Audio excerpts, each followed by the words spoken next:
about Brecht's mother courage and her children. It is one of the most popular and critically acclaimed plays of 20th century. Brecht is a German playwright who migrated to US and stayed in US for a few years, but somehow did not become a great success in US. So went back to Germany. Uh,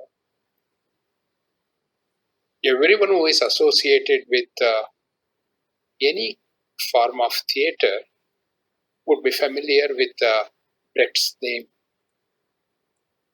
uh, because he brought about radical and unconventional changes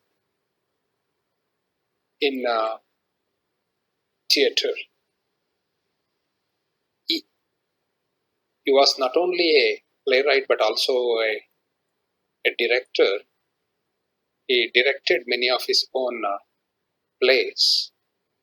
Uh, it's a very likable play, but you need a different kind of mindset to read and enjoy plays written by Brecht. His plays are, of course, very unconventional in many senses of the term. I'll talk about it as we go along. But to start with, uh, Brecht came under the influence of Marxism and was sort of a practicing Marxist. And over a period of remember, 35 to 40 years, he wrote a good number of plays which in some form of or other try to deal with the basic questions raised by Marxism. He sometimes wanted to call his plays dialectical plays, but there is something else which is central to his plays. We'll talk about that as well. He tried to register his protest against the Nazi invasion on many of these European countries, and he was very vocal in his attack on Nazi regime, and he also included in his plays this oh, subtle undercurrent of resistance against this kind of authoritarian rule. Brecht moved to America in 1941.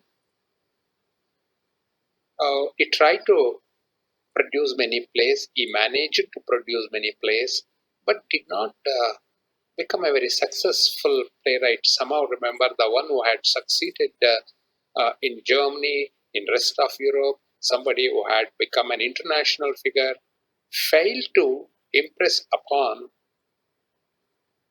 the American audience. Somehow he failed. We do not know why it happened. And he also was made to appear before the House Committee on Un-American Activities. In 1940s, there was a great fear in the minds of many Americans that sooner or later America would become a communist nation.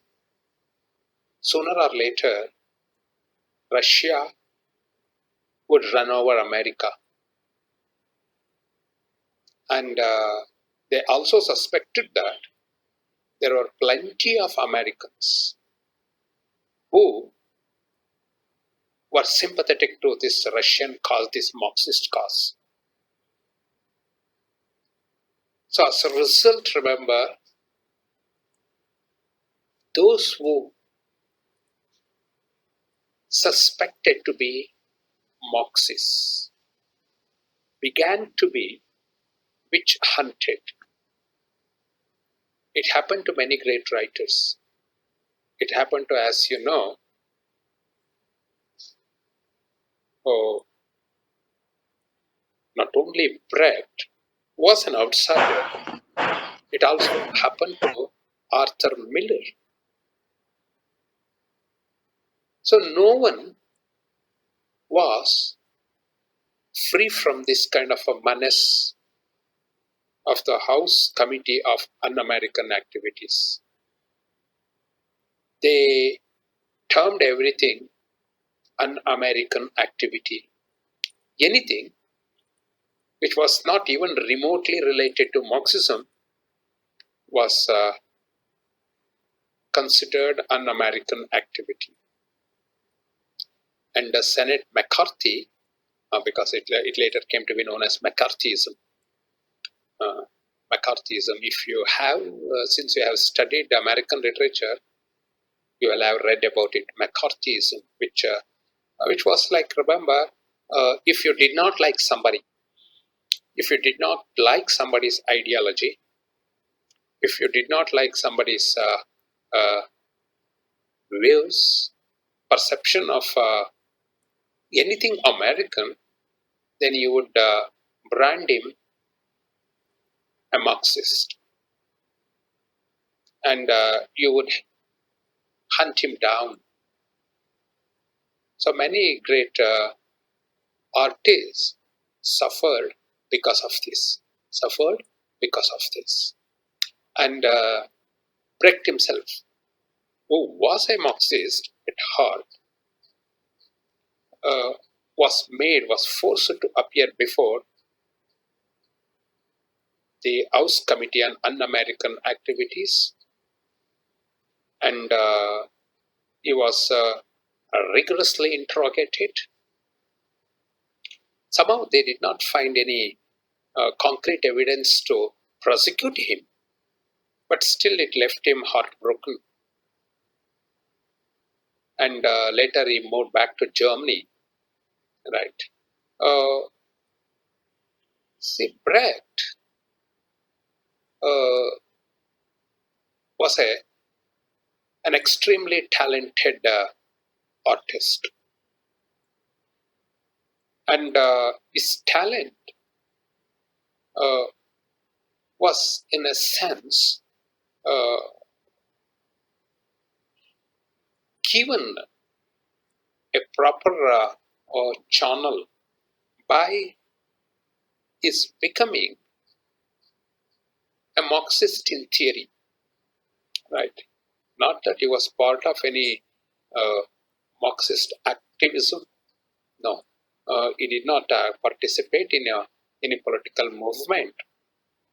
But everything he wrote had clear evidence of being influenced by traces of having been influenced by Marxist philosophy, especially uh, social and economic philosophy. Uh, See, in 1920s and 30s, after the October Revolution, uh, the Russian Marxist regime, right, it actually promoted a particular uh, brand of aesthetics and poetics, which came to be known as socialist realism. The socialist realism was radically different from the kind of a realism we had in the late 19th century. Uh, because uh, Marxists believed that in order to make art useful, and art has to be useful, in order to make it useful, it must contain in it a proper social message. Message need not be external to art. Message is an integral part of art. And how do you get this message across? You get this message across by depicting reality in a particular form. See, 19th century realism was crude in a sense, in the uh, crude in the sense that you would include everything, pleasant and unpleasant aspects of reality in your works of art, whether they would serve your own purpose. If you had an idea, if you had an object in mind, you would always choose those elements of reality which would be conducive to your representation of reality. But realism, by and large, avoided that kind of a selection. It indiscriminately represented reality. You can see that in Flaubert and Emile Zola, even in Dostoevsky to a certain extent. Socialist realism is different because it argues that you would represent, you would choose to represent those elements of reality which could serve the purpose of, remember, promoting the principle or the idea you are trying to get across or disseminate. So, Brecht did not very strictly follow the principles of socialist realism. Uh, there were a number of disagreements between Brecht and George Lucas, one of the pioneers of socialist realism. But there is something else for which we remember Brecht and his place. Brecht introduced a new form of or a new movement in theater which came to be known as epic theater. Epic theater. He was not the one to coin that expression. It was first used by a director called Piscator in Germany, uh, who, I'm talking about Piscator, not about Brecht, who believed that uh, theater need to be much broader than, much broader than it actually is. Uh, all of you, uh, while studying Aristotle's Poetics, also uh, notice that Aristotle makes a very clear distinction between tragedy and epic. And he says why tragedy is different from epic. In what way tragedy certainly requires better skills? In what way tragedy rather outperforms epic? He talks about the linear development of epic and how actually tragedy is uh, built around plots, and plots are not always linear, right? You have studied these things.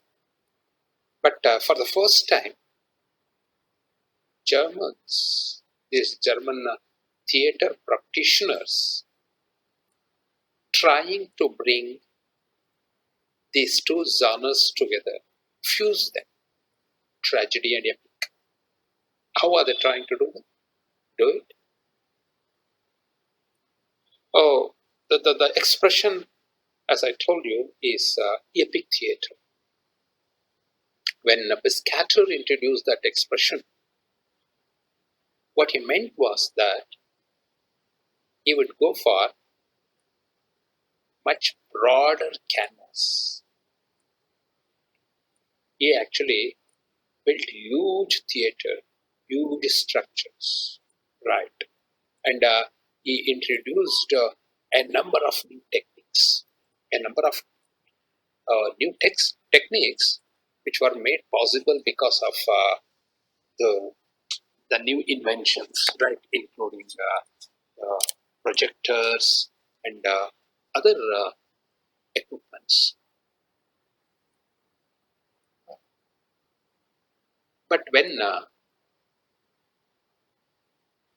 Brecht used that expression, epic theater, he used it to mean something else. He wanted to convey something else. And also his theater and his brand of theater, something else to offer to the world. So in that sense, remember, he was the he was the, the pioneer of epic theater. What is this epic theater? First, epic theater is non-Aristotelian. Some may even choose to call it anti-Aristotelian. Anti-Aristotelian. What do we mean by it? Anti-Aristotelian or non-Aristotelian. What is it? Aristotle argues that central to tragedy is this process of catharsis. All of you are familiar with that expression, catharsis, the term catharsis. Catharsis is a process by which pity and fear of the audience is roused, and audience is cleansed of its unhealthy or unwanted passions and emotions. Theater always, according to Aristotle, provides some kind of a ventilation. It provides some kind of a ventilation for your burdensome emotions and passions. So central to tragedy, according to Aristotle, is catharsis. Because if the plot fails to arouse pity and fear, then it has failed. That particular drama should be argued to have failed to meet the standards of tragedy. It is no longer, it is no tragedy. Whatever you find in tragedy, whatever you find in tragedy is designed to produce this catharsis, arouse pity and fear. Say, in a sense, catharsis was basically a kind of an extension of the political, moral, and activity, religious activity. And he had a particular reason why, remember, he wanted to make it central to tragedy, make catharsis central to tragedy. But very important is this: you need your audience, your spectators to become part of tragedy. You do not have any line existing between what you have on the stage and the spectators who are seated in front of the stage. Aristotle is for obliterating this line that exists between the play and the playgoers. The theater, the stage, and what do you have on the stage, and the audience. So what you require is emotional involvement of audience in the action of the drama, tragedy. Action of tragedy. You become part of what happens on the stage. Why do you feel pity? Why do you feel fear?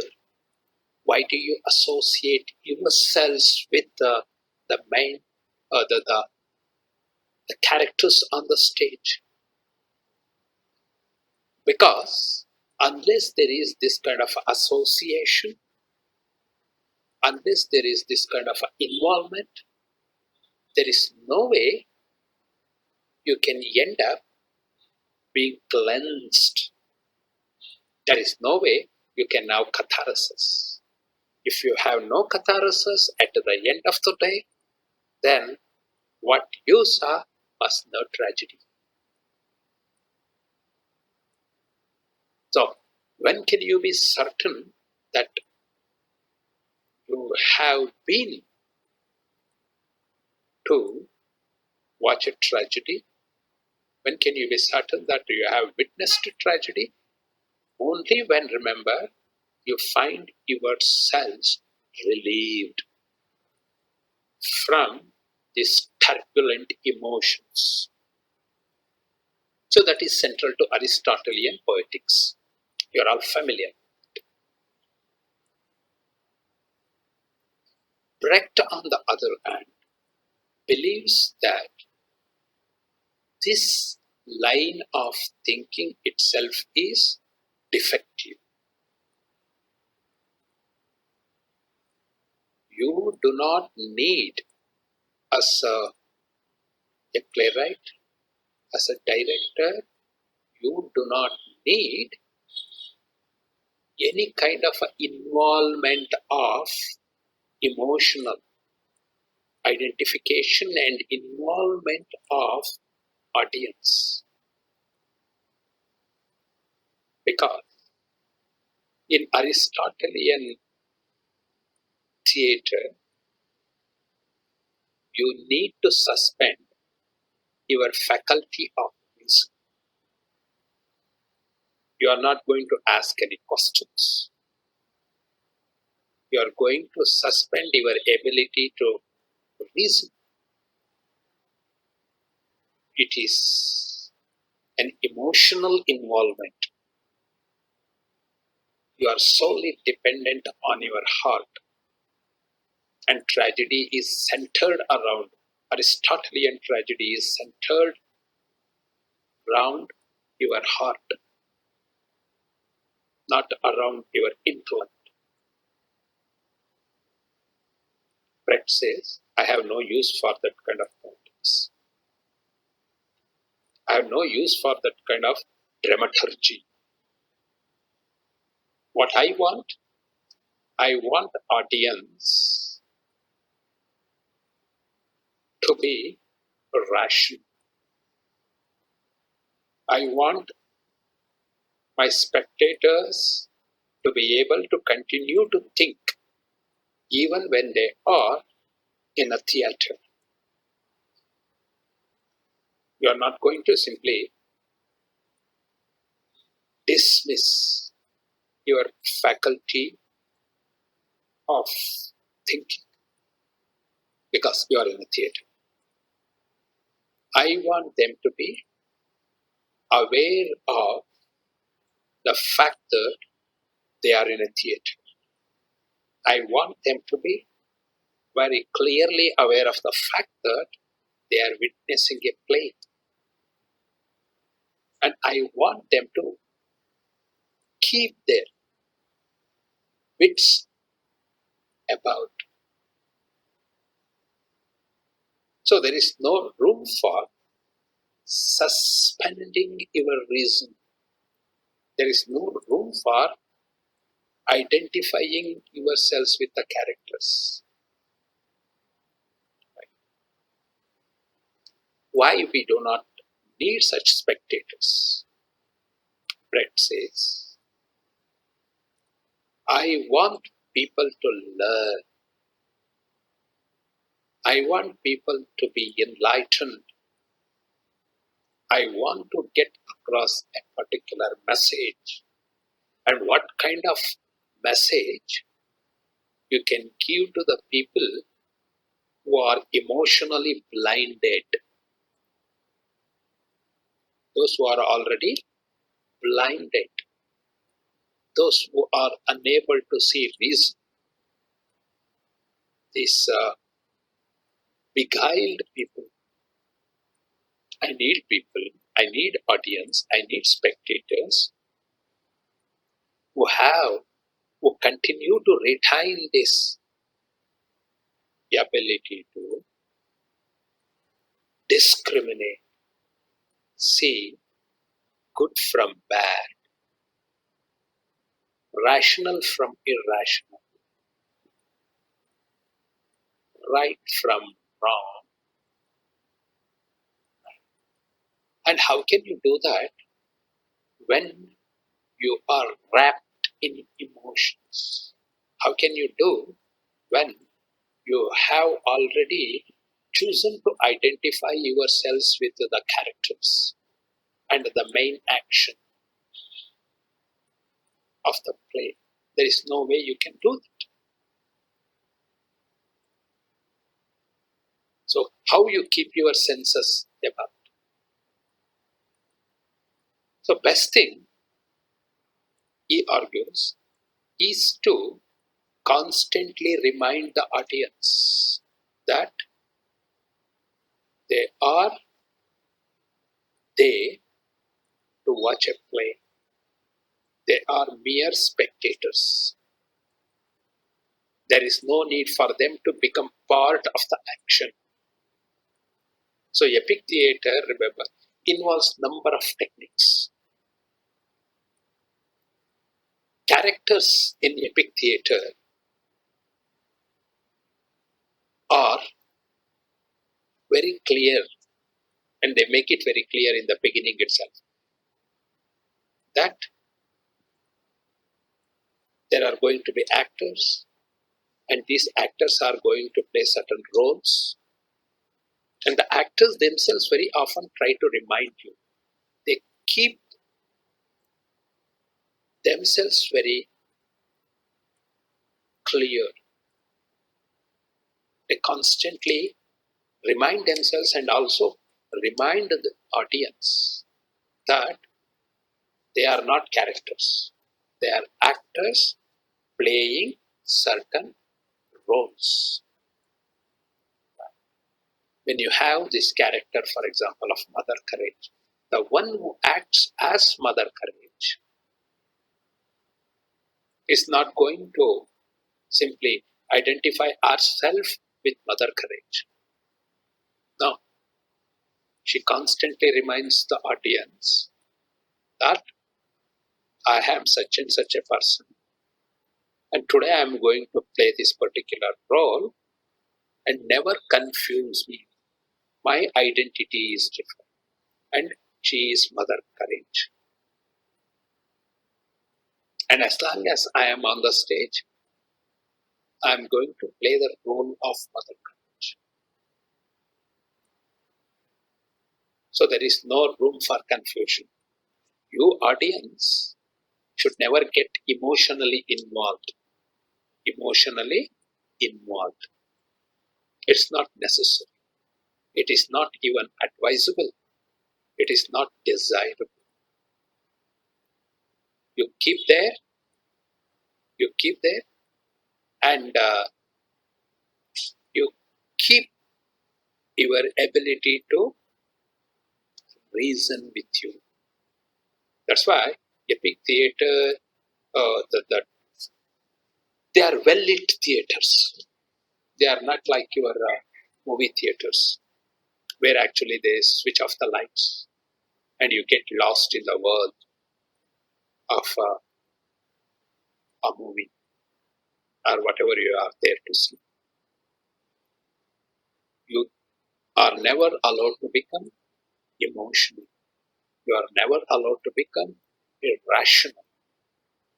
You are never allowed to forget the fact that you are different individuals. You audience made of different individuals coming from different backgrounds, and you have your own needs. If there is Oedipus on the stage on a epic theater, then that Oedipus would always try to ask you, this is the result of a historical mistake. And I do not want you to put yourselves in my place and imagine what would be like. No, don't try to do that. Think about how you would have avoided this kind of a tragedy. How I could have avoided this kind of a tragedy. How it would have been different for me if I had chosen to be more wise instead of passionate as I am. So this is what the characters in epic theater do. What they do, they try to make you think. They try to give you a sense of direction. Because in his play Galileo, remember, Galileo comes on the stage, and us, the audience, what do you think? Do you really think did I make a mistake? Do you really think I made a mistake? Do you really think that things could have been better had I chosen not to retract? Because you know that finally, eventually, Galileo retracted the truth he had said. It took back. Do you really think that that was a great mistake? So there is no way you can ever associate yourselves with Galileo, identify yourselves with this character of Galileo. All you need to do is remember, maintain this distance from the main action, from characters, and from the actors who are playing these roles of characters, central to. That's why he used this particular term, alienation, alienation or distanciation, alienation or distanciation. This line between the theater, the stage, and audience and spectators must continue to exist. You cannot simply eliminate it. If you eliminate it, if you obliterate it, then your play will fail. Play will fail in its object. How can you convince, persuade the audience that the right way, the right way to make choices, the right way to understand this world is by keeping your reason with you, not getting rid of you. Why people are so eager to be free from their ability to reason and think? Why people give up their clear thinking? So he uses this expression, alienation. Remember that word. Because in the question paper I sent you, there is this German word, right? There is a 1 mark question on that. What does it mean? It means alienation or distanciation. Distanciation. Right? So, then how does Brecht do it? How do the characters do that? First thing, they always try to break this continuity. In Aristotelian theater, you need this continuity. Continuity between tragedy and audience. It's like one single line. But in non-Aristotelian epic theater, you find the efforts made by the director and the actors to constantly discontinue this relationship between the play and audience, constantly working towards this endless discontinuity, this kind of a break. What is this break? How do you keep the audience detached from the main action of the play? So you have a number of techniques, like a plenty of songs, because in this play you have plenty of songs. It's like, remember, they try to bring you down to earth. When they realize that the audience is getting lost in the action, emotionally getting involved, because remember, when you start seeing a particular individual, and when you are sitting there, right, and when you are not trying to think, there is always this human weakness to identify with the character. So all of a sudden, you have a song, the characters breaking into song, and you find these characters walking in and out of, find these actors walking in and out of these characters. Somebody who plays this particular role, he or she tells you that I'm going to play this particular role, and oh, this is what this particular role, this character did, and now I need some preparation. And a number of other techniques, like off curtains. They use off curtains. They never allow you to confuse it with some form of reality. No. Audience should never be allowed to confuse what happens, mistake what happens on the stage for reality. It is no reality. It is not even reproduction of reality. It is a stylized reenactment of reality under certain conditions, under certain prevailing conditions. This is what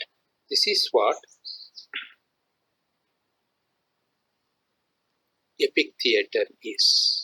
You find many such techniques. If you read the play, I will send you a soft copy of the play. Find some time and read it. It's a wonderful play, a very grand play. Uh, this is about epic theater. This is about alienation. We'll go to the play itself. I'll just give you an introduction. So in our next class tomorrow, we will go to the Mother Courage and Our Children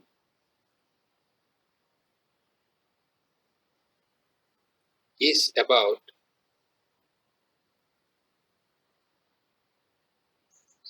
a woman called Anna Fearling,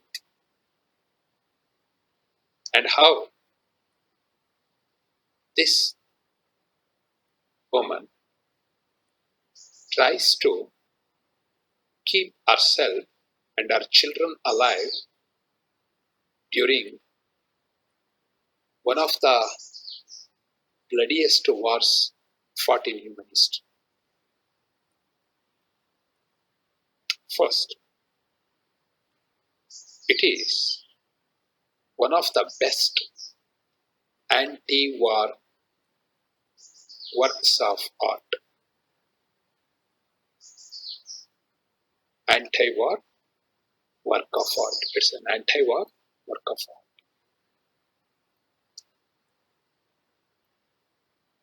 The play happens in the backdrop of 30 years war.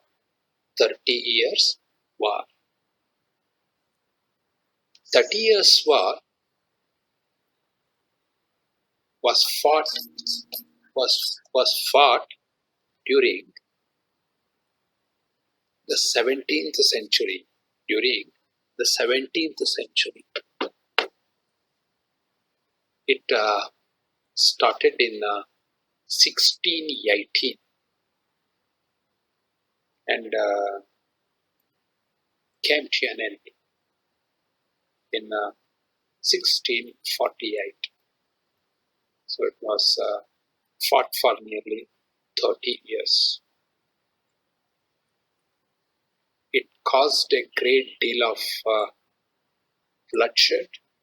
It caused a great deal of hardship, famine, and it completely changed Europe beyond. It completely changed Europe beyond any any uh, sign of normalcy. Uh, so the play is set in 17th century Central Europe. The 30 Years' War was to start with.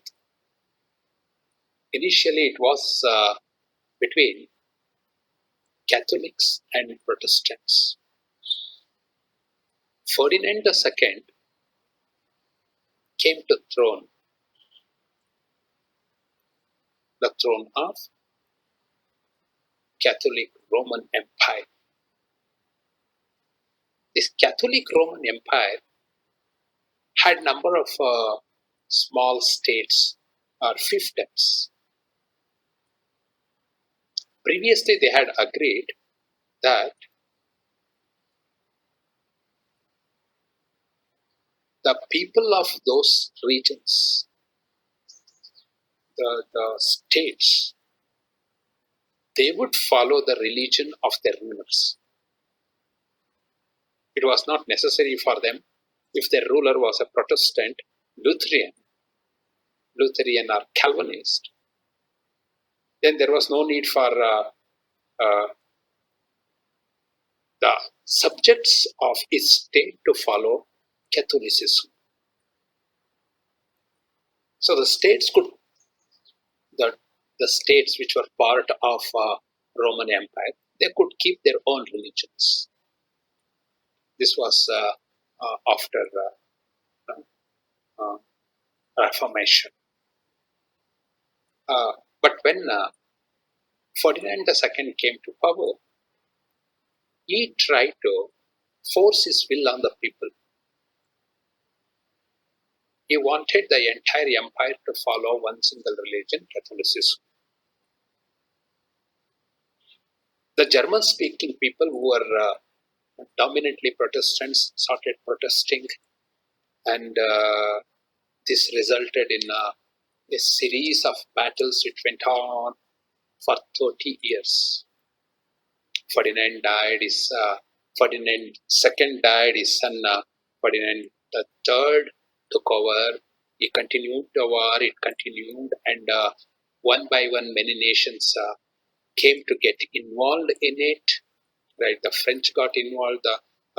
Even before the French, the the, the Swedish uh, people got involved in it, and it involved nearly uh, uh, more than half of Europe, Central Europe, but more than half of it, half of entire Europe.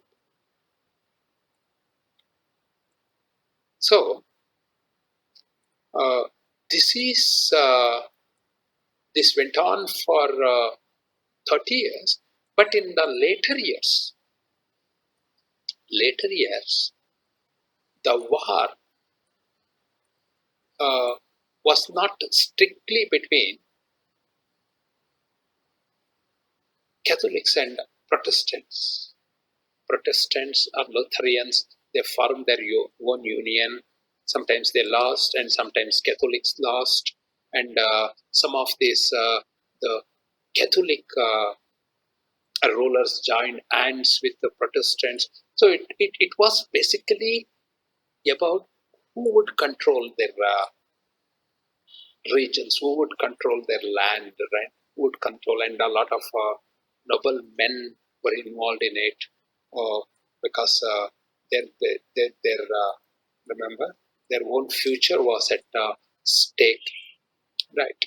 So it ended in 1648. 1648. It took 30 years, and there were nearly 8 million casualties. Nearly 8 million casualties. People died in war, people died of hunger, famine, right? And also epidemics broke out, and the people died in large number. So this is how, remember, war proved devastating. But one of the important effects of 30 years war was this.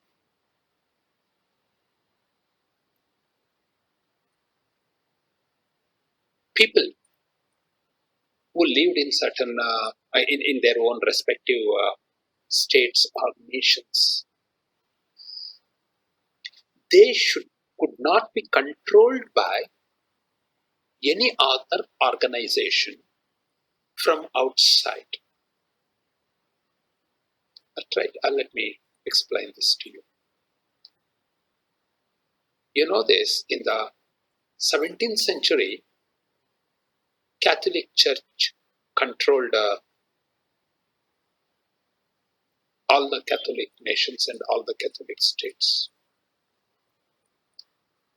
You know what happened in England, and how actually it collected its own taxes from these people.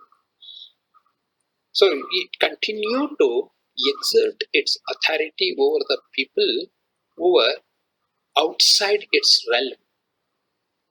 They did not live in Catholic Roman Empire, but still they were controlled by Catholic Church.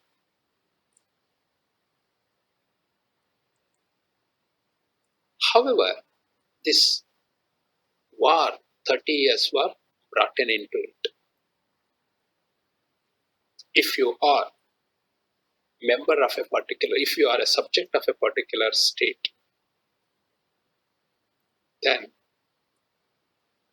you would you would be ruled by the the law of that particular state, and your king or your queen would have the final ultimate say in your life. It is not like, remember, you are going to be controlled by an outside agency or outside organization or anything transnational. So church could not control you from outside. So your own church, national church, would control you. You would be. So this is one of the positive results of 30 years war. But somehow this is what you have in the backdrop. You have this war unfolding. 30 years war. Got it. The play itself does not cover all the 30 years. It starts in 1624, 1624, and ends in 1636. It covers 12 years, 12 years of the 30 years war. This was the period during which we witnessed many upheavals. If you look at European history, you find that sometimes Catholics win, sometimes Protestants win, and sometimes there is truce, there is peace.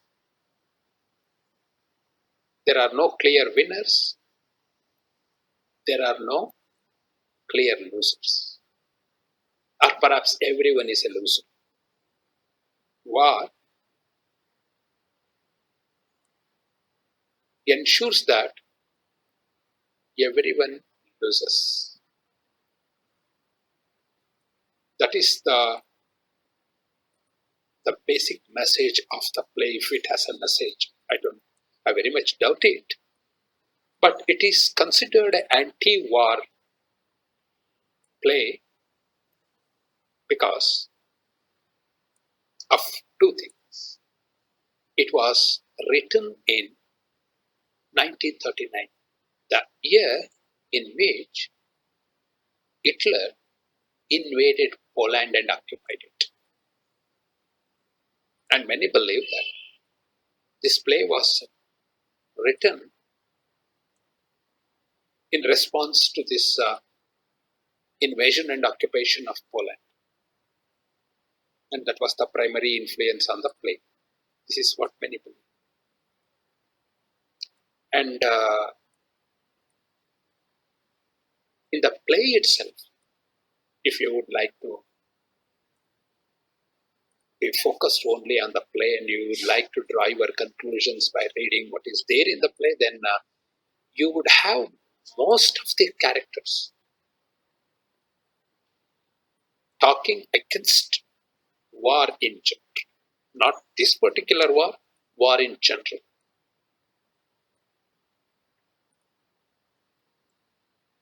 Mother Courage or Anna Fairlight, who is projected as some kind of a capitalist in the making, somebody who wants to reap the benefits. Doesn't really matter what happens to the people around you. Doesn't really matter what happens to society around you. She is one of those who have no country. She is one of them who have no religion. She is one of them who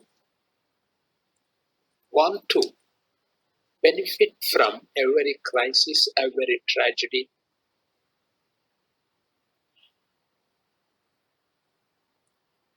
That is crude way of describing Mother Courage. She has this word, courage. Why she is called courage is because even before the play begins, she herself uh, just informs us that during the bombardment of a particular place, she, without caring much for this bombardment, went around selling the loaves of bread. Successfully managed to sell the bread she had. If if she manages to do something successfully during these 12 years, is sell everything she has and sell everything to everyone. For her, there are no friends and there are no enemies. For her, remember, there is no Catholicism, there is no Protestantism. She is a businesswoman. She is like today's multinational corporate houses. They are more interested, focused on what they are able to sell. Doesn't really matter whether there is an epidemic, whether there is a war. So they try to turn everything to their own advantage, and that is what you find Mother Courage doing. 12 years starts with three children, two sons and one daughter. 12 years go by, makes plenty of money, a very shrewd businesswoman, buys things when they are very cheap and sells them. So that is exactly the reason why she does not want the war to end. If war ends, then the prices will fall. But manages to remain successful as a businesswoman, but loses all her three children, two sons and one daughter. She loses all of them one by one. And their losses, the losses are spaced in such a way that what she loses more than what she gains. So what she loses or losses, they keep the play going. They are the central, uh, the narrative thread. The play is held together by these three losses: the loss of the first son, the second son, and the daughter. But after every loss, when she loses the younger son first, because the elder son goes on to become a soldier, is as good as being lost. But she hopes that one day he will come back. He doesn't come back. And even when the play ends, she doesn't know that he is already dead. That has been kept a secret from her. So she loses one by one. So the play is divided into 12 parts. They are not exactly acts, and they are not same sized ones. They are different. They are of different sizes, right? Different lengths.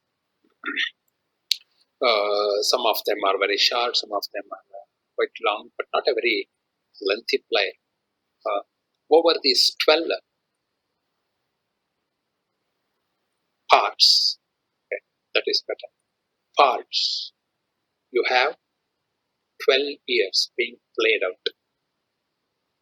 24, 16, 24 to 16, 36.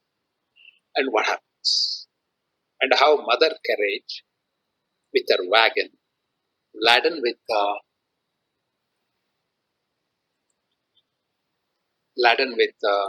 goods, foods, shirts, whatever the soldiers require, brandy, beer, a number of other right, sundry things. How she takes her wagon when she starts. There are four. She and her three children, all of them dragging this wagon around, selling the goods, and how actually one by one they leave, they quit, they exit. She continues to do that. And even in the last part, the 12th one, she has lost her daughter. She has been gunned down. And even when She has lost her daughter, the only child. She continues her journey. It's not like she says, oh, I have had enough. This is over. No. It ends in 1636. She sees the war waging much further into future. So she sees a great deal of hope for her, more profits. So as the war gets worse, more profits. That is what she sees. This is how the play unfolds. So what we have talked about, we have talked about Brecht and influence of Marxism on Brecht. We have talked about epic theatre, which is non-Aristotelian theatre, which is centered on this principle of distanciation or alienation. Alienation is suppression. This kind of a alienation. What is this alienation? Audience stay detached from the action of the play. Audience are different. The play is different.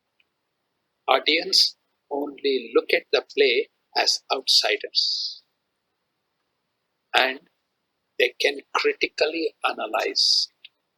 They can critically analyze it.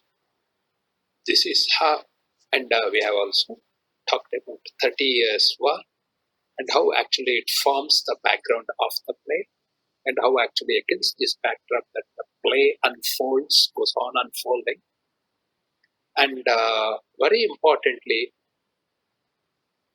this character of Mother Courage, Anna Fairley, how she never allows anything to affect. National tragedies do not affect her. Religious tragedies, sometimes Catholics win, sometimes Protestants win, doesn't really matter. Personal tragedies loses her children, but she remains imperturbable, imperturbable, unperturbed, very calm, cool, very businesslike, goes on. Right? Okay, so I will.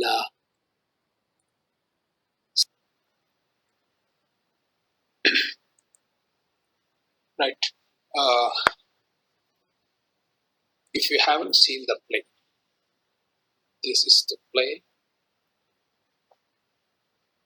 It unfolds over 12 scenes, covering a period of 12 years. 12 years, starting from 1624 to 1636. 12 years. When the play starts, the war is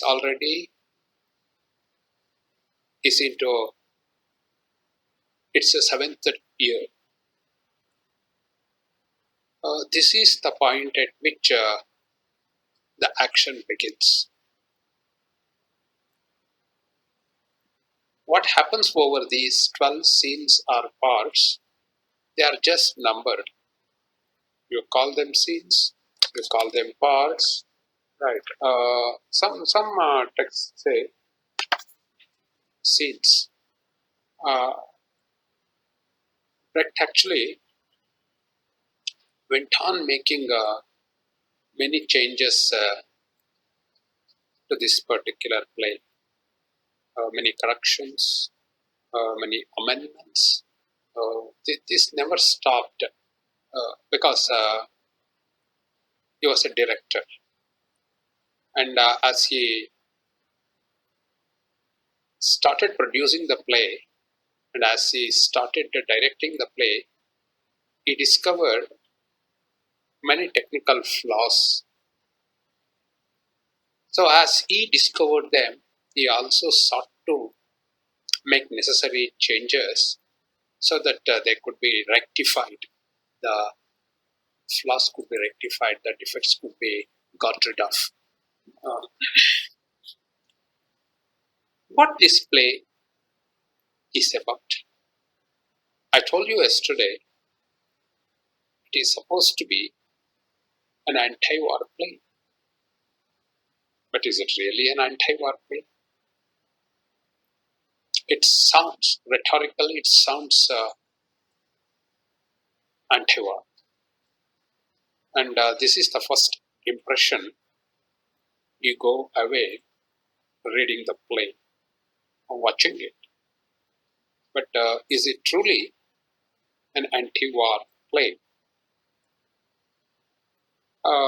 We do not know whether we can talk about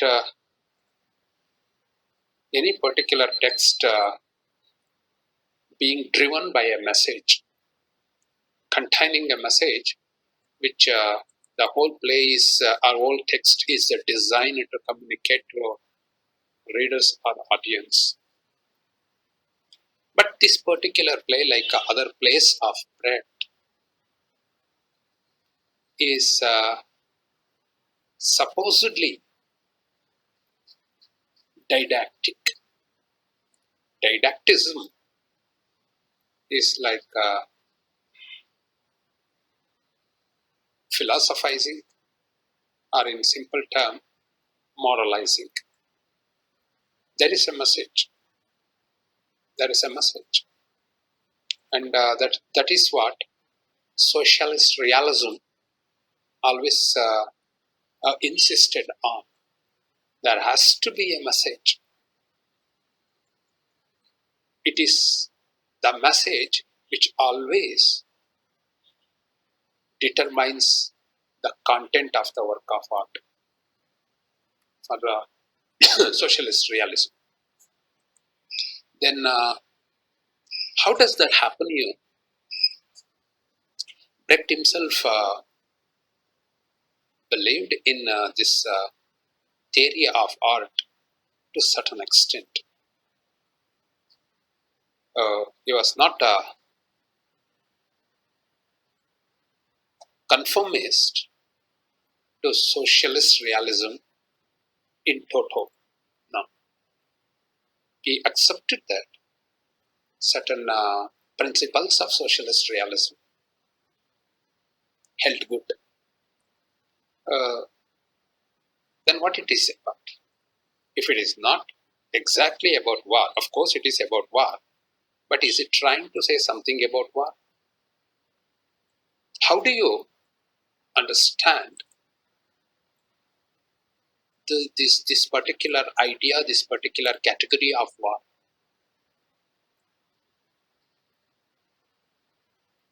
What do we think about war? There have been wars from the beginning of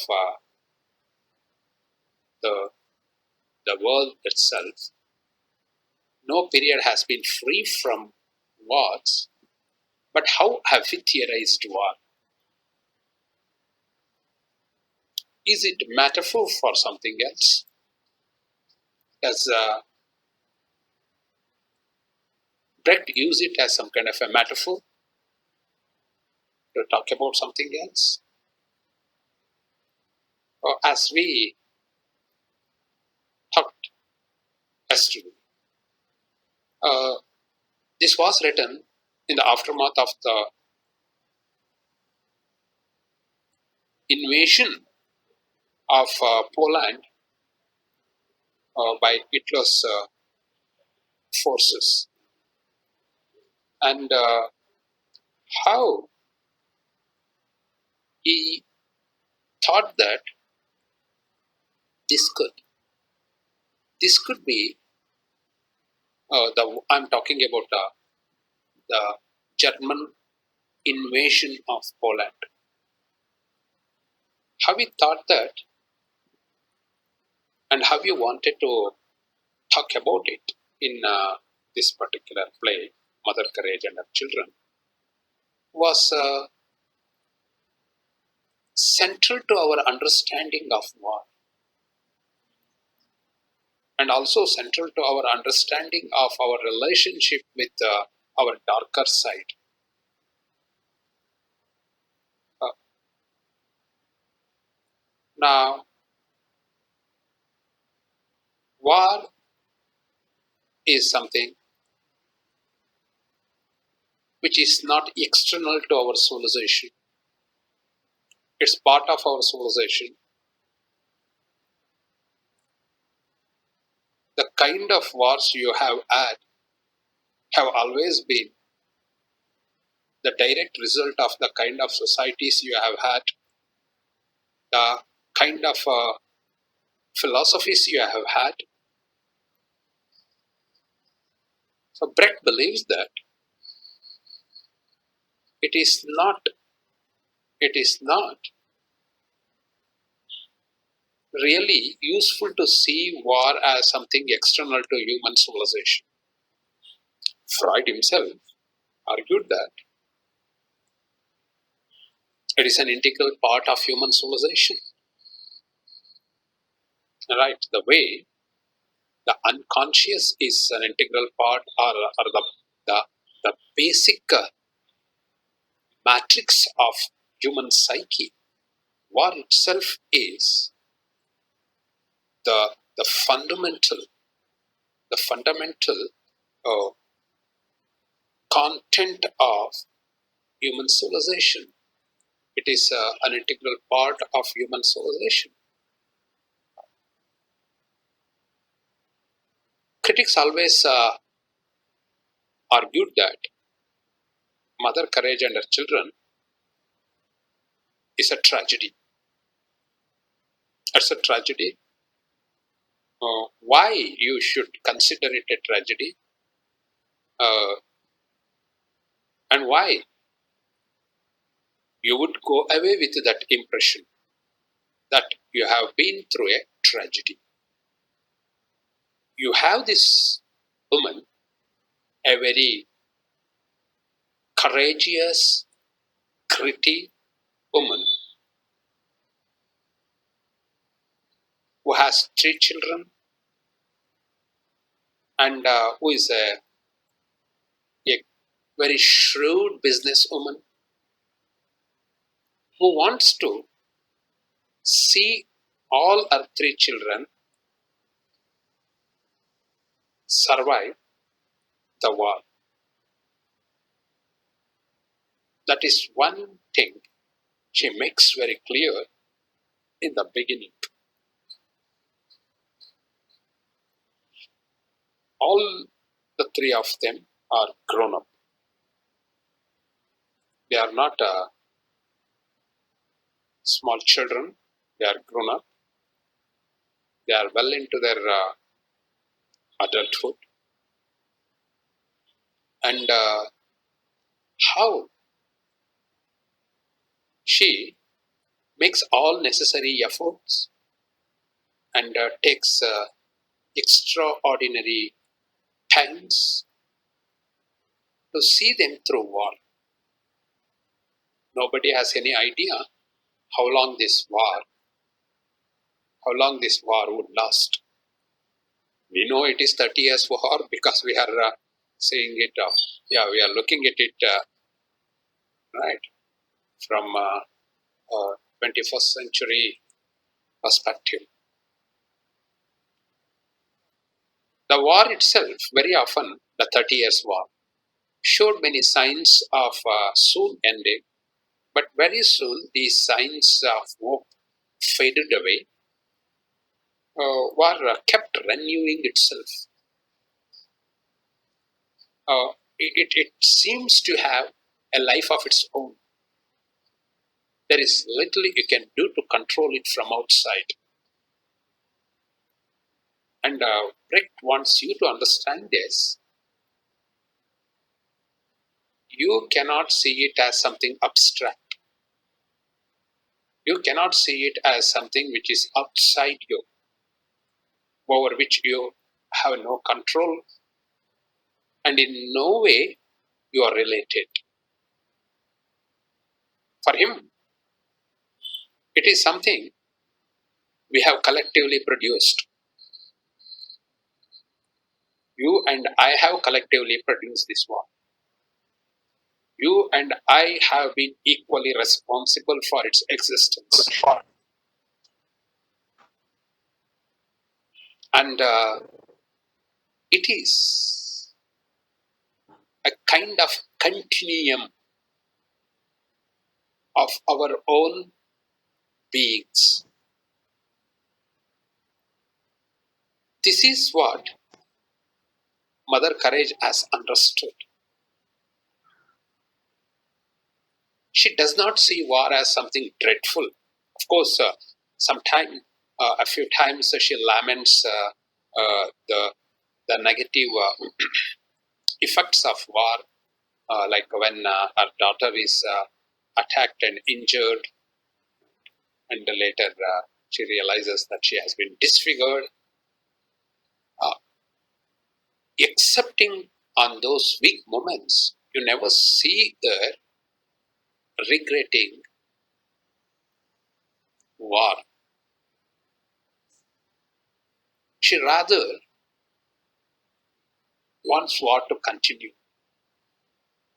She rather war continued because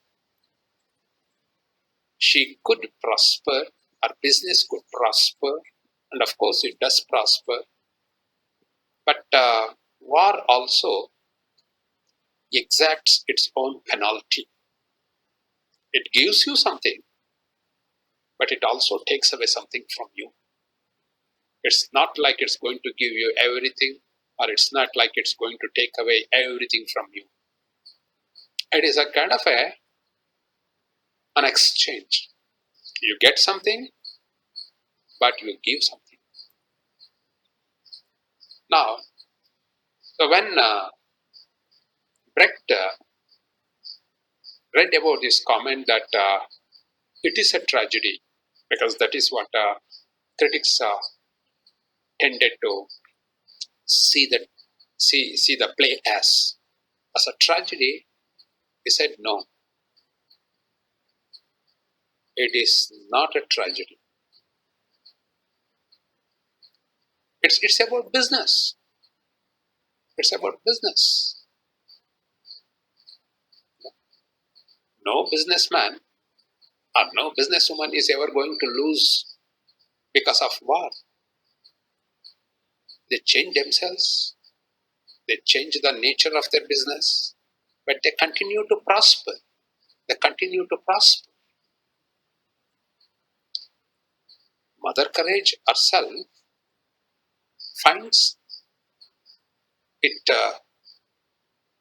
really profitable.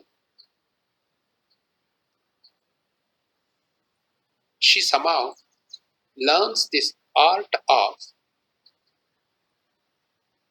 keeping below the radar, ducking, rather avoiding the attention, but somehow continues to prosper.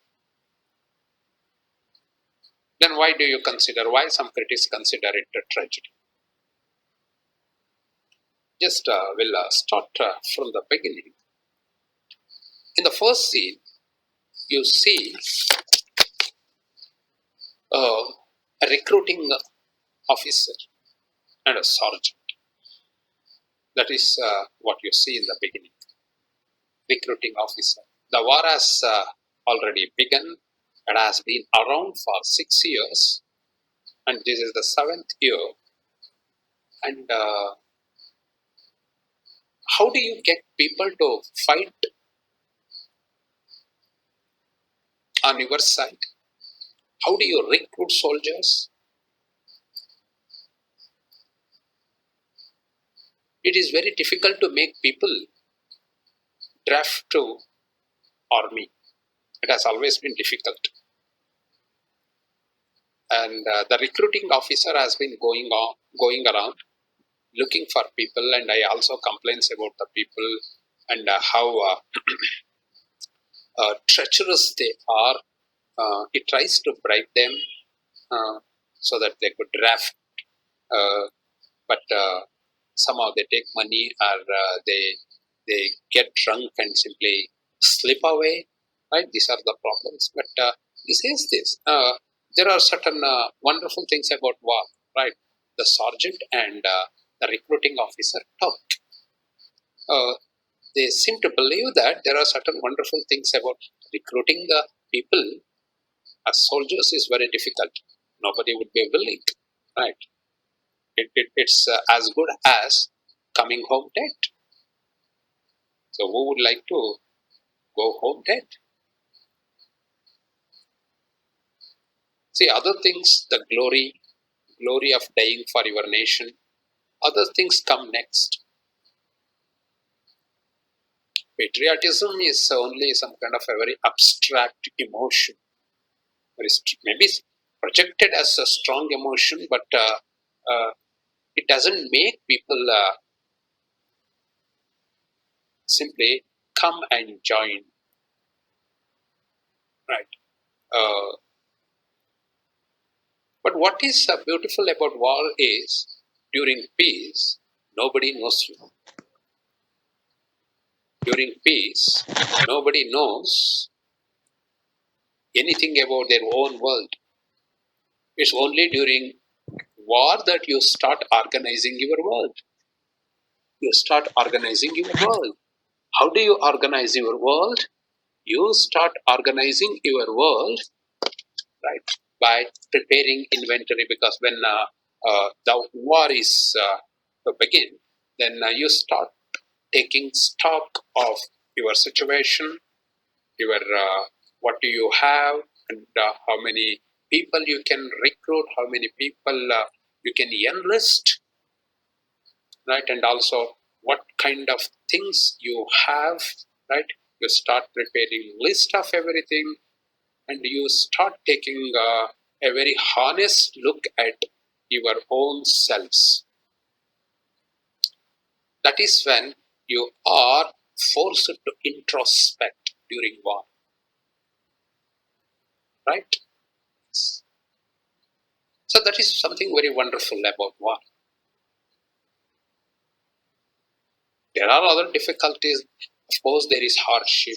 Of course, there is poverty. There is hunger. These are all, I mean, the regular companions of war. There is no denying that fact. Yet, yet, war has its positive side. So this is what the recruiting officer and sergeant talk about. And at this point, you have Mother Courage and her children. Three children. The first one, the eldest son, is Elif. Elif, Eilif, Elif. The second one is called Greek cheese. Interestingly, is called Greek cheese. And the third one is a dumb daughter, Catherine, dumb daughter. She can hear you, but cannot speak. These are three children. All of them are grown up. Her sole object is to ensure their safe passage through war. And she also sees an opportunity for making a fortune selling during the war. She has always been this businesswoman. And you find in all the plays of Brecht how bourgeois ethics, how bourgeois values, moral values, how they are made fun of.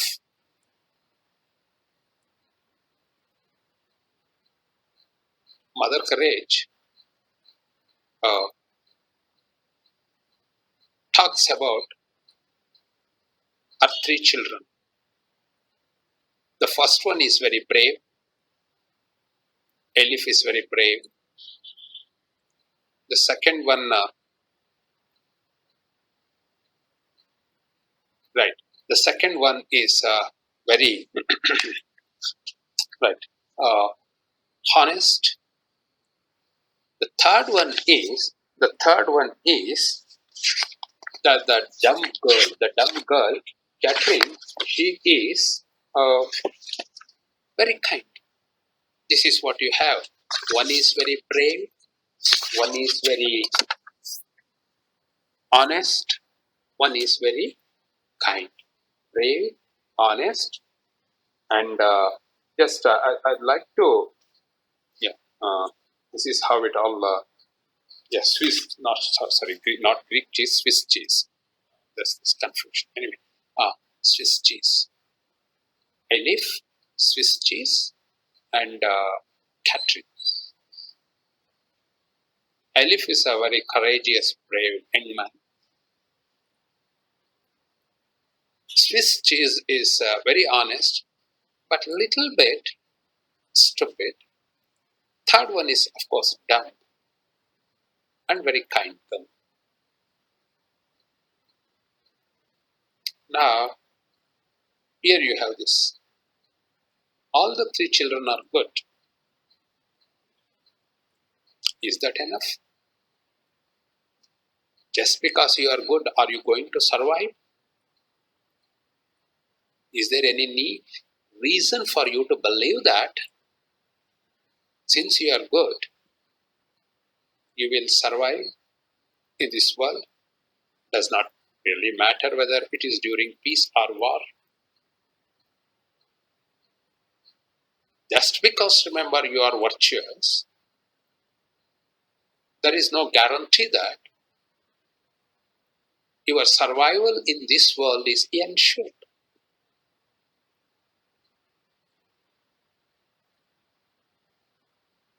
Elif, the brave boy, very brave, but his own bravery will bring about his undoing. The second one is honest, but honesty itself. Brecht is not simply saying, arguing that honesty is dangerous during war, or bravery in the traditional sense of the term, as understood as a traditional concept, is dangerous during war, or kindness is dangerous during war. Now, these bourgeois values themselves are quite useless, unproductive, both during war and peace. And there is no guarantee that they will see you through war or they will see you through peace. They are all liabilities. All these virtues are liabilities. Now, uh, this is what he really talked about in his place. How these bourgeois ethical values, moral values, how too much is made of them. How people always seem to believe that it is enough for you to be good and your success in life is guaranteed. It is enough for you to be honest. Your success in life is ensured. No, it does not happen that way. Where does it happen? No. She knows. Since these three children are very virtuous, like courageous, honest, and kind, they are more vulnerable See, honesty renders you more vulnerable. Courage makes you more vulnerable. Kindness makes you an easy target, a soft target, right? So this is how the play begins. And in the very first scene itself, she reveals, Mother Courage reveals that these three children are from three different husbands or friends. Uh, this is what is very interesting. She does not even remember who are the fathers of these three children. Father is always absent, right here. Father is always absent. It's so in many of his works. Uh, this is something which these two sergeant and the recruiting officer find very strange and also very uh, slightly unnerving.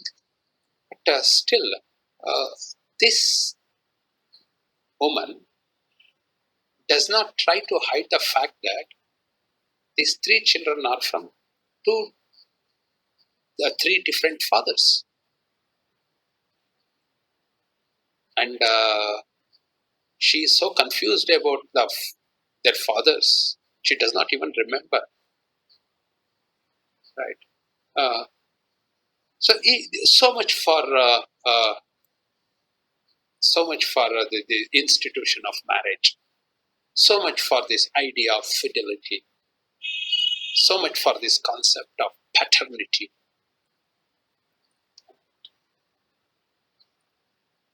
So this is how it all begins.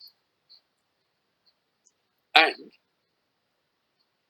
as we move along, right, through these 12 scenes, we discover the different facets of war and how Mother Courage, with her grit, holds on.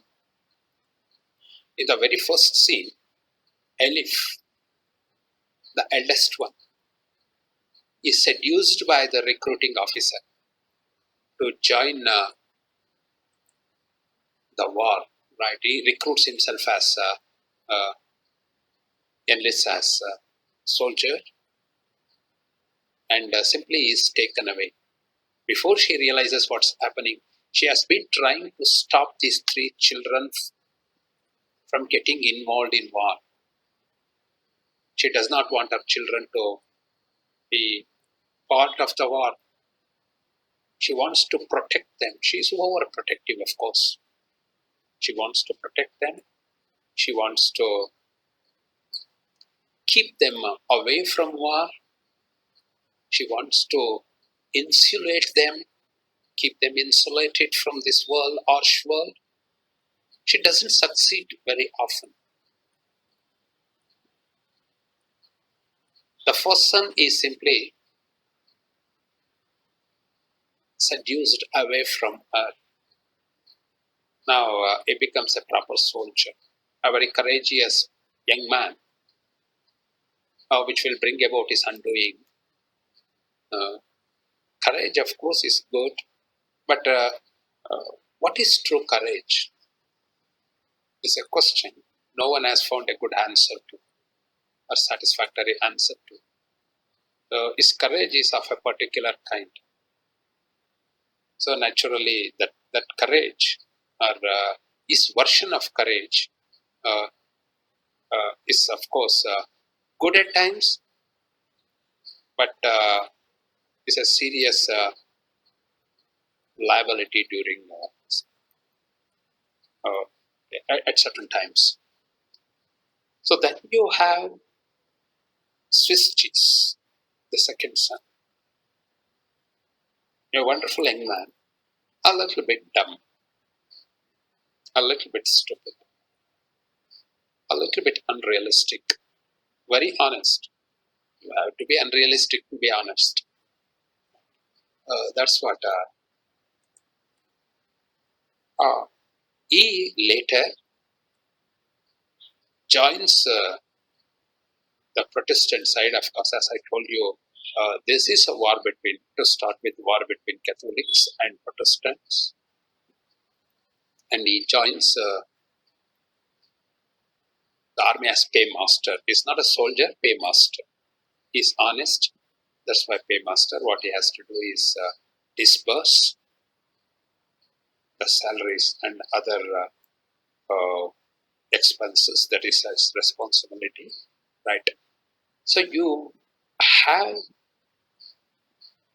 this Swiss cheese, right?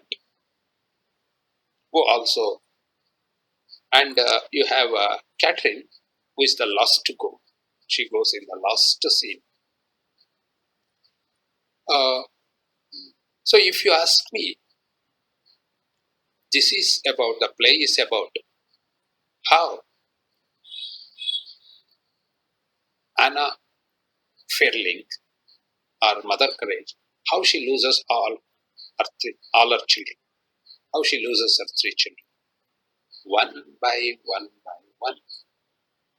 over a period of 12 years. So on an average, one child survives 4 years. Right? She manages to keep them alive. So, is that what the play about? Or is there something more to it than that? As he said, it's a business play. So you want me to talk about capitalism? Let me talk about capitalism. Of course, as a Marxist, remember, he hated capitalism. He was anti-capitalist. But you want me to talk about capitalism? You want me to talk about the mode of becoming a capitalist, perfecting this art of uh, becoming a capitalist? Then let me talk about it. And how he talks about it? You have this figure of Mother Courage, pre-industrial capitalist, right? Somebody who loses her three children but never gives up, keeps making money, and it always seems that the only thing she is interested is to keep her business going. And very often she says this: she does not want war to end, because the end of war means the falling of her profits. She buys things at very cheap price and sells them during war at very high price. And this is what you see through the play. Elif goes with the recruiting officer in the first scene, and this man keeps appearing for a few times. A few times he appears, but after that he completely disappears. And Mother Courage does not know that her first son has been killed. He has been executed. During war, you have different set of rules. If you are able to, if you are wise enough to understand the difference between the set of values you have during war and the set of values you have during peace, then you may survive. Courage has a different meaning during war. Elif is a good example for it. What does he do? His officers are very fond of him. They are very appreciative of him because he raids the villages and he takes away money, he takes away livestock, cattle from the villagers. It's good. He kills these villagers. Everybody likes it because as long as he keeps killing these people and keeps taking away things from them, stealing things from them, stealing cattle from them, all of them can eat because there is no food, there is shortage of food, there is nothing to eat, no meat. So they kill these cattle, they kill this cattle, they eat. That's good. That's good. That is what you are supposed to do. That is uh,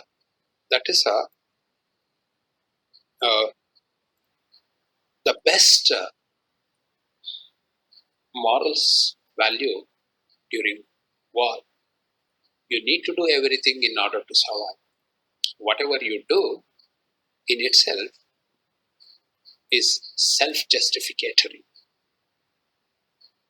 So because you are soldier and your needs, your requirements, they take precedence over others' requirements. And, so the villagers, they are dispensable, expendable, not the soldiers. You have to keep them going. If you steal things from them, villagers, good, right? So he goes about stealing whatever he can from villagers, managers, and everyone is happy with him because they eat very well. The officers are very well. But he is not wise enough. Of course, he is brave enough in a sense because he believes that this is some kind of a courage, taking things away, stealing from these villagers, and is not wise enough to know that the same thing would be considered a serious crime during the time of peace. During peace. So once there is truce, right, ceasefire. So the war has stopped for a few days, and he does not know that the rules of the game have changed. Once war stops, all the rules change. But he is not sharp enough to know it, realize it. He goes and steals and captures. So stealing it, taking away livestock during peace is not courage. It is a crime offense and is executed. Is killed for it. Is killed for it. But his mother does not know because when the play ends, we know as readers and audience that he has already been executed. The chaplain who is always there, who tags along because it is war. Nobody wants a priest. Who wants a priest? Is a Protestant priest. Who wants him? No one wants him. And he does not know much to do. He does not know what to do during war. So he tags along, stays with Mother Courage, and he knows that our first son has been executed, but he never tells so, informs her. So when the play ends, Mother Courage still believes that Elif is alive and she has lost only 2 children, but we know that she has lost all her 3 children, all the 3 of them. The second one, the first one has failed to understand what is courage. The second one, Swiss cheese, is a paymaster and is very honest. But when Catholics run over this place, he hides that money bag because he always carries this money box with him, and he hides this money box and he is captured by Catholics, and he is killed. He is killed, executed. Here is a wonderful scene. This actually happens. Just I'll let you know where it happens so that you can read it.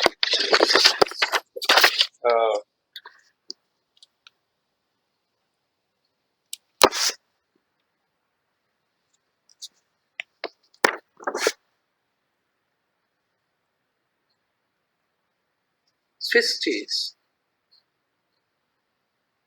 is so honest that he wants to return the box, the money box, because he is a paymaster in Protestant for the Protestant forces. Catholics capture, because this is war between Protestant and Catholic. One day Protestants win, other Catholics win. So there is nothing permanent about this victory, right? And there was nothing decisive about this 30-year war, because the results were not very clear. There were no victors, there were no losers. Of course, in war there are no victors, there are no losers. All of them are losers. But even the 30 years war did not produce any clear victors or losers.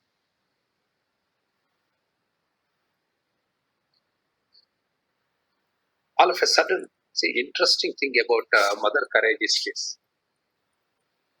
When she realizes that the place where she is has been captured by Catholics, and Catholics are coming because they have finally won, and they are invading, all of a sudden she changes everything. She changes the flag, ensign, everything. Now she has a Catholic flag. What difference does it make? She does not see any wisdom in dying for anything.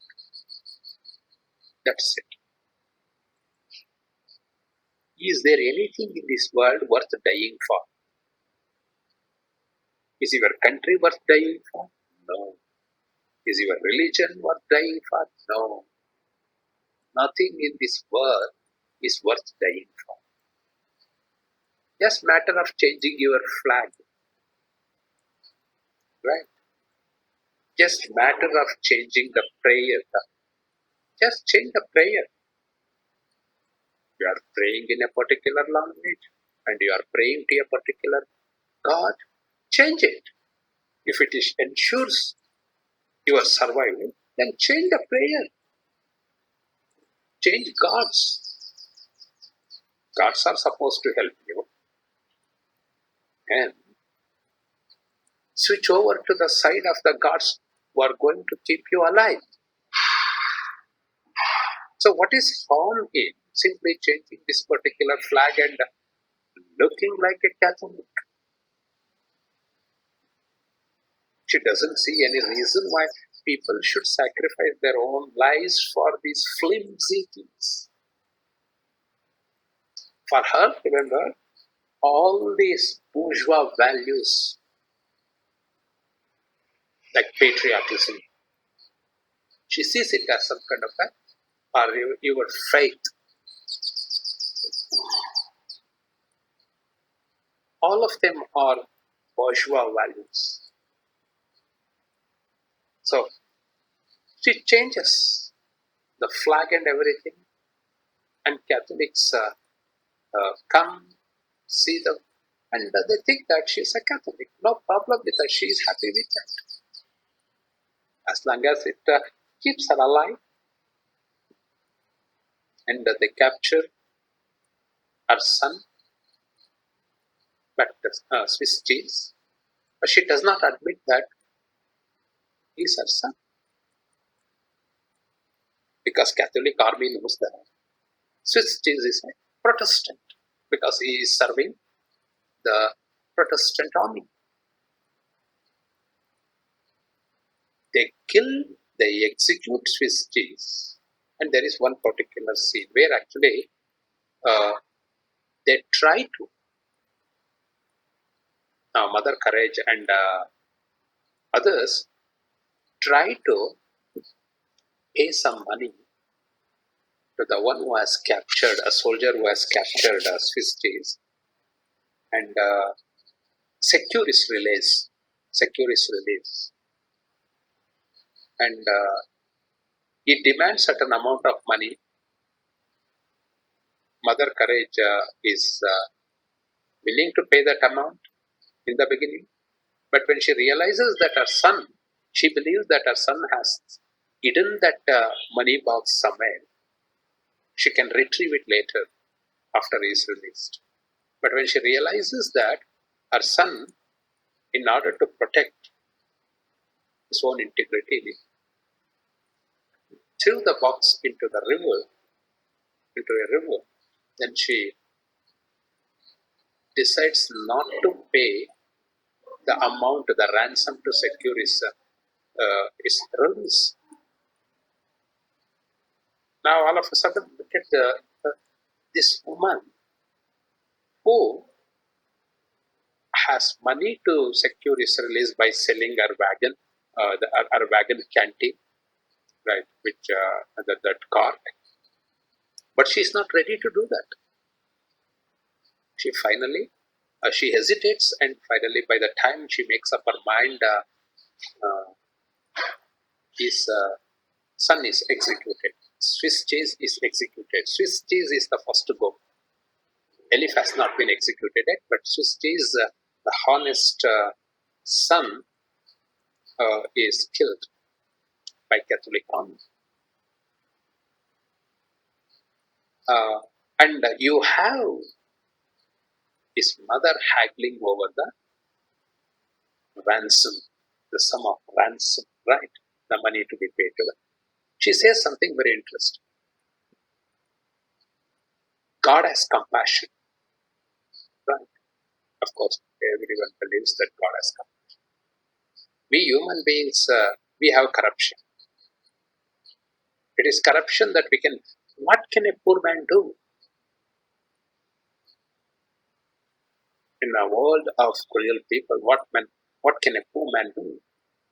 He can pay some, he can bribe a particular person and get some justice. They bring the dead body, the executed body of a Swiss cheese, because they are very suspicious that this woman is somehow related to Swiss cheese.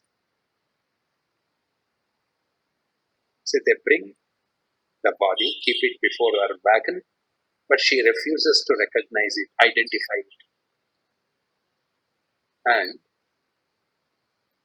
is forced to throw into the carrion pit. Carrion pit is where actually you throw the bodies of the dead animals, right? All the dead and decomposing animals, you throw into a pit which is known as carrion pit. That is what she does. She refuses in order to save her own skin. In order to save her own skin, she refuses to identify her son and sons. This is Mother Courage. Ultimately, our business instincts, not only survival instincts, but also business instincts, they prevail. They prevail. Okay. So then you have only one daughter, Catherine, dumb girl, and the mother always says this to her daughter. Say, this is war, and you should remain invisible. You are a young girl. If soldiers see you, they will make you a whore. That is what young soldiers are always looking for, these young girls during war. They will make you a whore. Remain unseen to the possible extent. She tries to protect her son from her daughter from everyone. She manages to protect her, but before the play ends, before the play ends, mother has gone into the city. The daughter and the wagon, they are stationed in a village at a peasant's house. And the Catholics, once again, they come. They come. This is night, and they force the peasant's son to go with them to show them the road to the city so that they can invade the city, lay siege to the city, attack the city in this pitch darkness. And when she realizes what is going to happen, because all these people are fast asleep and they are deep slumber, and when if the Catholic army attacks the people, then it will certainly inflict a great damage. So what she does is she climbs to the roof of the peasant's house and starts beating the drum so loudly that it could be heard by the people in the village, and hoping that it would wake them up, and so that when the Catholics go there, they are awake. And they try to stop her. She is on the rooftop, and the ladder she has taken up. So there is no way they can climb to the rooftop. All of them try to stop her, but she doesn't stop because she wants to protect, save the city. She keeps beating the drum, and being left with no other choice, they take these cannons, these huge guns, and they kill her, right? They gun her down. She is killed, the lost child of Mother Courage, Anna, fireman, and Mother Courage returns. She sees the dead body of her daughter. She pays these peasants a little money to bury her, and you would have thought that this would have been the end of Mother Courage. Mother Courage has no end. I'm talking about the woman. I'm talking about the woman. There is no end. She is not somebody who simply stops because one of her children is dead. No. Capitalism is like this. It doesn't stop because something happens to it. Capitalism continues to go on. It has this kind of immense potential for inventing and reinventing itself. It has got this great survival instinct. Daughter dies, But there is no way she is going to stop. Very interestingly, as the play comes to close, you find that moving ahead, she will go ahead, she will continue. She will continue with her wagon canteen. She will continue with her business. She will continue to live as normal a life she led when she had all her three children alive. The loss does not seem to have made any difference. The loss does not seem to have made any difference. So this is what. Uh, so this is not tragedy, he says. Brecht said, "Who says it's a tragedy? How can it be a tragedy? I do not kill Mother Courage. Does she die? No, she doesn't die. Her children die. But that is the price she pays. She has to pay for staying alive, staying a businesswoman, making profits." So war certainly gives you a lot depending on what you are ready to take and depending upon what are your requirements. What do you really want? What do you really want? War is ready to willing to part with its wealth, but it also as something exacts its penalty.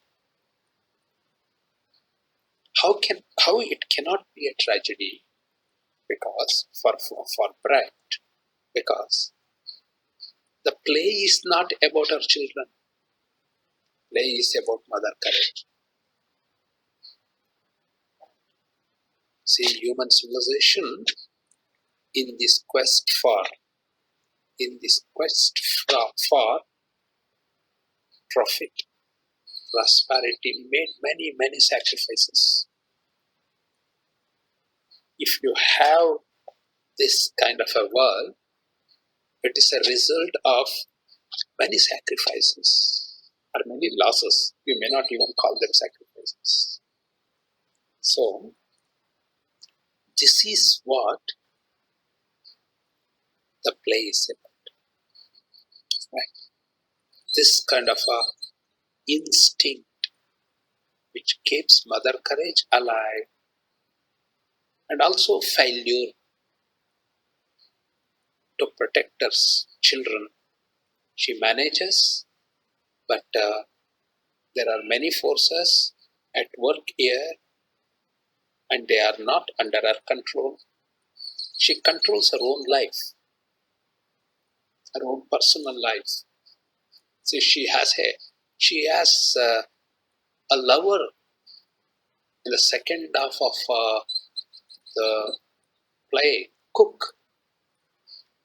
He starts visiting her and comes very often. So she knows what she requires. She has never deprived herself of the simple pleasures of life.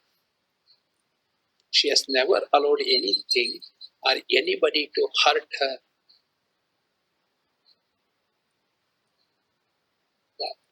She keeps herself intact.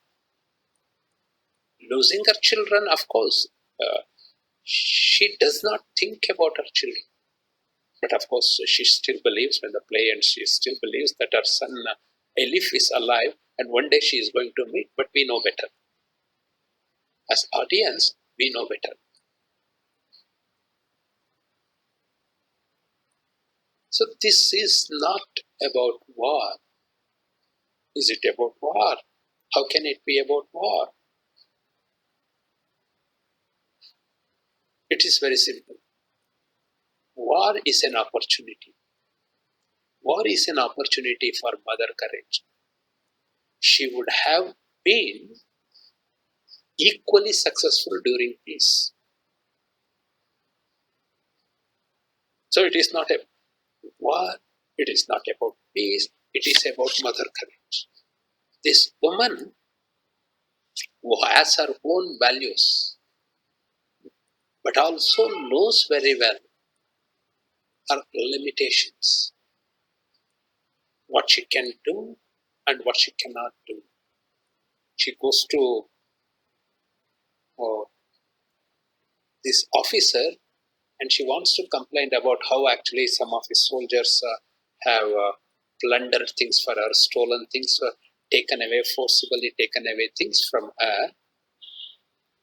But when she goes there, she meets a young soldier who says that he has been cheated by this officer. And she knows this. Anger is something which is quite useless.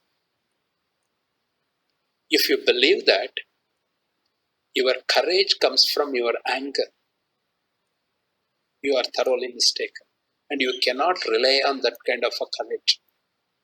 You are angry, so you want to do something. She realizes, and without complaining, she comes back. She knows that as long as she cannot keep this anger, she's a businesswoman. You cannot be angry. Anger is a great luxury for a businesswoman. All human emotions are luxuries.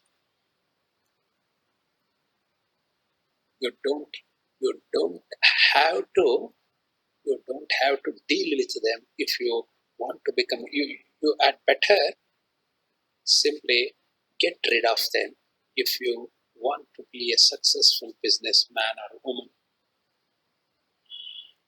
So this is not about war. Of course, then in the background you have war. In the background you have war. 30 years war with all its upheavals, ups and downs. But Mother Courage, she does not belong to anyone, any side. She does not take sides. She sells her goods to Protestants as well as to Catholics. She changes her religion. Changing religion is very simple. Change. She is not religious, of course. You never find her praying, offering any prayers. No one is religious. And even Chaplin has ceased to be religious. He is waiting for an opportunity to become religious again. So it is something, remember, you can switch. Your faith is like something which you use like your raincoat. Meaning, you can you use it when it is raining. You use it when it is raining. Right? Your religion has no use for you during summer, in the hot sunlight. Your raincoat is quite useless. So it has certain purpose. Even the chaplain does it. He becomes religious. He waiting for a chance to become a chaplain again. This is what. So for her, religion has no use. For her, these strong emotions have no use. The only thing is how to protect her business. And who taught you? Who taught you these lessons? Who taught you these lessons? This world, your civilization. People without emotions have survived longer. You take the Mother Courage, Anna Fireling's example. She is alive because she was not attached to anything. She never allowed herself to be deeply attached to anything. She likes her children. She tries to protect her children. If they are gone, they are gone. You are not going to stop them. You are not going to throw away your life because you have lost all your children. Right? So, yeah, this is what